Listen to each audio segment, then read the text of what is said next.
Thank you very much. Good afternoon to you all.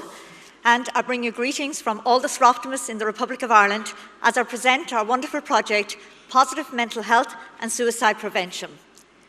So why would we Soroptimists select a project as challenging as this? Well, mental health. We all have mental health. It is fragile and it needs to be nourished. Modern-day society challenges that mental health. We have increasing rates of stress, anxiety, and depression. 1 in 5 people will experience mental health issues in their life.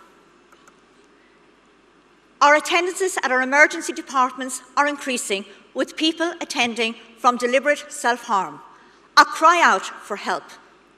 And ladies in this audience, the biggest percentage of that is our own women and our own young girls. Suicide.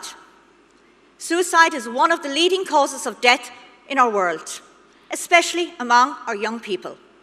Nearly 1 million people end their life by suicide each year. And in the majority of cases, not all, but in many, suicide can be prevented.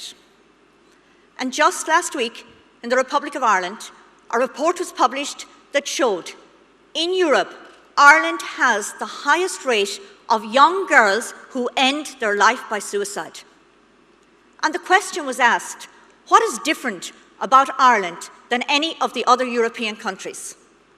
And the evidence has come back that it's misuse of alcohol at a very early age.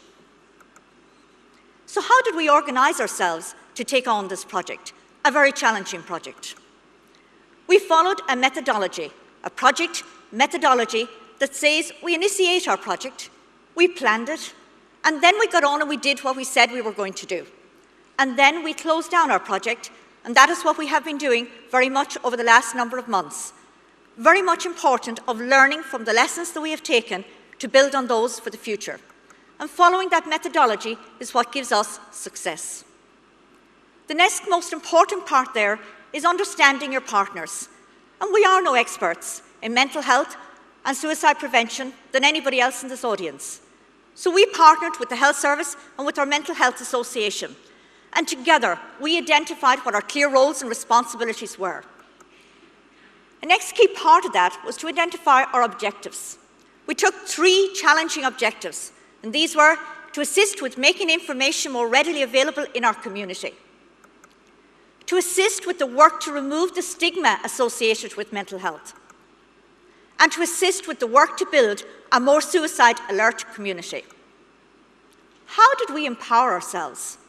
We took these 3 objectives and we identified what we would do in a step-by-step guide in order to deliver these 3 objectives. We shared the work that we did at our National Association meetings, learning from each other on what we did in our clubs. It took visits to the clubs, it took encouragement, because we were working outside our comfort zone, as President has identified to us earlier on, moving outside of our comfort zone and taking and showing effective leadership. What did we do? Well, I couldn't tell you all the things we did because we did so many, but some examples. We developed a youth information card which we gave out to all our youth, trying to tell them, reach out for help. We put a mental health topic on our public speaking competition. We supported the Green Ribbon in relation to the fight against the stigma. And we encouraged safe talks in our community to educate our people to be able to become more suicide alert. And did we make a difference? Well, in 2011, this project started in SI Mullingar. And today, 4 years on, talking about suicide and mental health has become much more to the fore in the Republic of Ireland. Celebrities have come forward and are telling us about how they are coping with their life. And much more important, in June of this year, government published the new strategy for coping with suicide in our country, Connecting for Life. Connecting for Life, what a lovely title. It emphasised the importance of we connecting with other people and connecting within our communities and supporting one another. What did we benefit as Soroptimists? Well, we educated ourselves and we challenged ourselves. We became more visible in our communities and we really started to show we are doing what is on the tin. We are showing what we are doing. And we actually learned, and more importantly, we surprised ourselves with what we actually did. What would we do differently? Well, no doubt we'd do better at the programme action reporting. And we'd advertise more about the great work that we did, because we got a session with the Minister for Mental Health, 1.5 hours. As you know, we won that Best Practice Award with our colleagues in India, and we presented this project at the United Nations in New York in March 2015. Now, ladies, it can't get much better than that, so we have a great opportunity to market ourselves in the Republic of Ireland. So what I can say to you is that we can face the challenge as Soroptimists.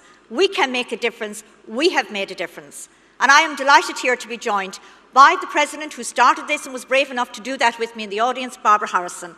The other Presidents who have actually supported that, unfortunately Anne O'Driscoll is not here, but Noreen and our current President, Margaret, and our great Programme Action Officers, Tess Hogan and Mary Hession.